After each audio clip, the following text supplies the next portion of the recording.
Giwa Finley is found guilty of murder.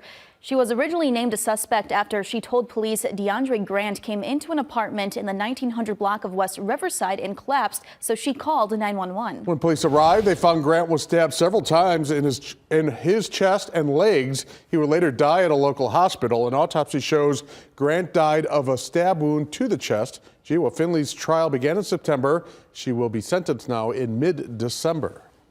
62-year-old Jane Biller faces several charges, including theft after she's accused of stealing prescription medication at the Prairie View Assisted Living Home in October. Police say Biller worked as a nurse at the time. The investigation started in October, and there were multiple times when medication was stolen from patients. Biller is due back in court on December 12th. That home is in the village of Winnebago.